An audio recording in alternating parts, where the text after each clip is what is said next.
cá e tal. Opa, deu errado. Não deu certo. Vamos retroceder. Vamos voltar a trazer tudo pra cá, fechar tudo. Pô, velho. Quem toma essas decisões, essa porra aí, velho? Mas o globalismo, a princípio, não foi um erro, cara. Eles ganharam muita grana. Não, as consequências estão aí, pô. Não, mas é um projeto longo. No começo, eles ganharam dinheiro pra caramba aí. Temos um analista aqui, o globalismo foi um erro? Essa é uma... Bem, da perspectiva de quem, né?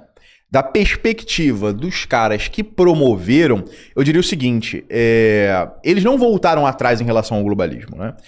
O que acontece, o pessoal fala, o globalismo acabou, o wokeismo acabou, eu não acho que nada disso acabou. A gente ainda continua vivendo num mundo com uma forte pressão globalista.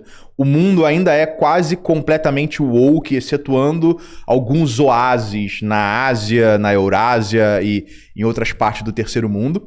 O que acontece é o seguinte, uma parte da elite dos Estados Unidos, que é um setor mais ligado à indústria, é um setor mais ligado também à agricultura, é um setor um pouco mais conservador e que está interessado nos Estados Unidos enquanto Estado-nação.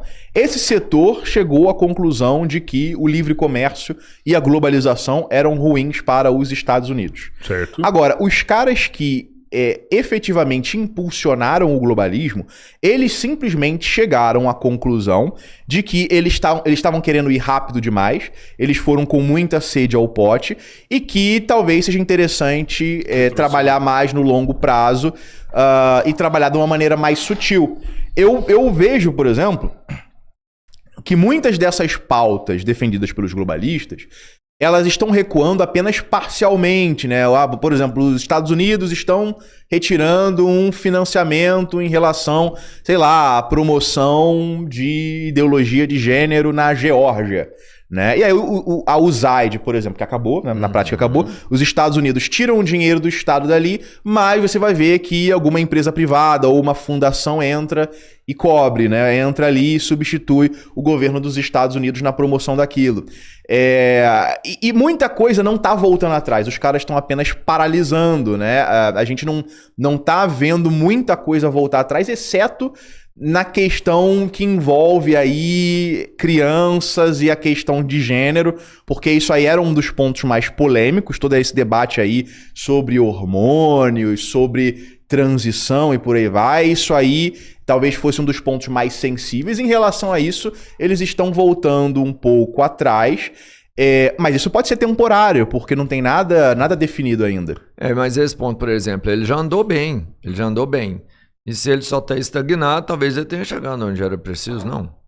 Não, eu acho que o objetivo final era amplo, tem muito mais coisa. Quando a gente fala de globalismo, o interesse final aí é construir exatamente um mundo completamente integrado, completamente unificado, em que não existem mais nações, não existem mais religiões tradicionais, não existem mais fronteiras, ninguém tem casa própria, né? É tudo alugado, todo mundo é nômade, não existe mais aquele modelo do emprego, carteira assinada, todo mundo é freela, todo mundo é nômade do trabalho também, todo mundo é temporário e por aí vai.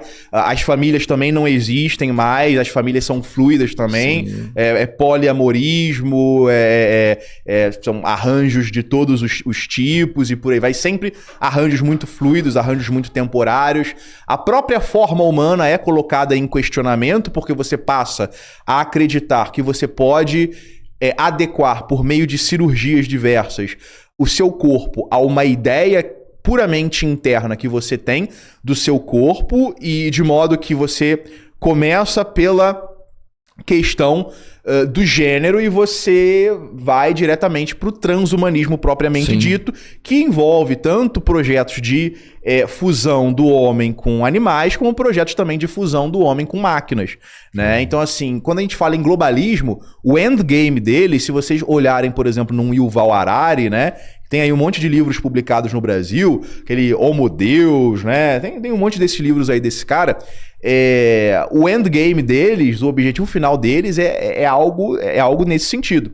É um mundo sem nações, sem fronteiras, sem povos, sem religiões, sem trabalho fixo, sem família, sem absolutamente nada do tipo, semelhante até aquela música lá do John Lennon, música terrível pra mim, a definição do inferno, o conteúdo da letra daquela Imagine. E com o homem se fundindo com máquinas, com a sua consciência, por exemplo, sendo upada numa nuvem. Então, assim, os caras, onde eles querem chegar é algo muito longe de onde eles estão agora. E a minha perspectiva é de que eles agora vão tentar tomar um caminho mais longo ou simplesmente aguardar até o ciclo andar mais um pouco e talvez num futuro eles peguem uma Rússia decadente de novo, uma China decadente, por aí vai. Essa briga que os Estados Unidos tá tendo, né, econômica com a China, algumas pessoas acreditam que é uma guerra comercial, financeira, e é uma forma de evitar uma guerra militar mesmo, que os Estados Unidos, né, assim, é uma guerra sem bombas, sem tiros. Se os Estados Unidos perdem essa guerra, você acha que existe ainda o monopólio da força, da arma dos Estados Unidos, para eles conquistarem de novo o que eles perderam com... Se os Estados Unidos perderem essa guerra comercial, você está falando? E aí se eles vão poder recorrer à força, eu tenho a impressão seguinte, que na prática, aquilo que o Trump está querendo fazer é encontrar um ponto de equilíbrio com o Putin e com o Xi, certo? Para eles três, por assim dizer, repartirem o mundo, né? Então, assim, ele tá tentando garantir os Estados Unidos e... Você fala, tipo, a união que os Estados Unidos tinham com a Europa ali, uma época que eles foram bem fortes, tipo, aliados ali, tudo, e tipo agora... Tipo Yalta, por exemplo, ali ao final da Segunda Guerra Mundial, quando se reuniram, né, Stalin, Roosevelt, Churchill, etc., para poder repartir áreas de influência e por aí vai. Eu acho que a intenção do Trump vai basicamente nesse sentido, exatamente para os Estados Unidos terem um reconhecimento de que quem manda nas Américas são eles, né? E até para a China e a Rússia largarem mão aqui dessa região, dessa parte do mundo. Eu acho que o Trump ele trabalha com essa estratégia. Dizem, inclusive, tem um analista, eu acho que é o Andrew Korybico, que na época que o Trump perdeu as eleições, 2020, eu acho. As últimas eleições, sem ser agora, foram em 2020. Quando ele perdeu as eleições de 2020, naquela época, ele estava trabalhando exatamente com um projeto de sentar com o Putin e o Xi para reformular a ordem mundial, para mudar as instituições, reformular a ONU, reformular todas as instituições internacionais e mudar o jogo geopolítico. E aí, por isso que houve uma pressão dentro dos Estados Unidos, até gente do governo do Trump, gente da Casa Branca, do Pentágono e por aí vai, todo mundo se juntou para tentar garantir que o Trump não ia levar aquelas eleições, né? Então, o Andrew Korybico, ele trabalha nesse sentido. Eu tenho a impressão de que o Trump, se ele estava fazendo isso naquela época ou não, eu não sei, mas que ele está efetivamente tentando encontrar um equilíbrio com a Rússia e a China para eles se sentarem juntos, né? Oficialmente ou não, pode ser algo por baixo dos panos e por aí vai, e repartirem, por assim dizer, o planeta entre si. Agora, se a Rússia e a China vão enxergar isso da mesma forma, eu acho muito difícil, porque a Rússia e a China têm projetos geopolíticos que são diferentes disso que o Trump está tentando empreender, mas o projeto geopolítico do Trump vai nesse sentido. Por isso que eu não acho que o Trump tem a intenção de partir pro uso da força contra a China. Bem, todo mundo estava acreditando, e eu estava também pé atrás, que o Trump ia sentar com os mísseis em cima do Irã. Porém, as informações que estão aparecendo nos últimos 2 dias é que as reuniões que estão acontecendo no Omã entre os Estados Unidos e o Irã estão sendo muito boas, e de que o Irã e os Estados Unidos estão se entendendo em alguma medida, né?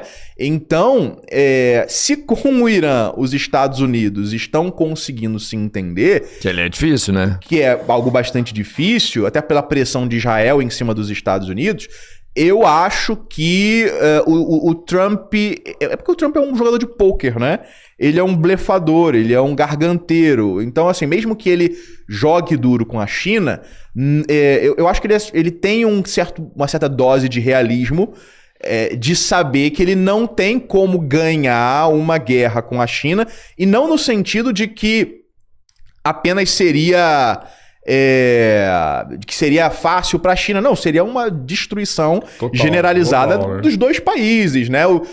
Mas com a China com uma vantagem, porque a China tem uma população muito maior, basicamente, do que os Estados Unidos, e para a China se reconstruir seria mais fácil do que para os Estados Unidos se reconstruírem, porque na China tem um Estado forte, integrado, unificado, que se acontecer uma catástrofe lá e no dia seguinte aparecer o Xi ou outro líder chinês, né? Pra falar, vamos nos reunir, reconstruir a China, acabou a guerra e por aí vai. Os projetos estão em lá. Em um ano a China tá reconstruída. Até outros países asiáticos, quando acontece alguma coisa do tipo, em um mês, às vezes, tem ali a cidade reconstruída, diferentemente dos Estados Unidos, né? Ou do Brasil, ou qualquer outro lugar.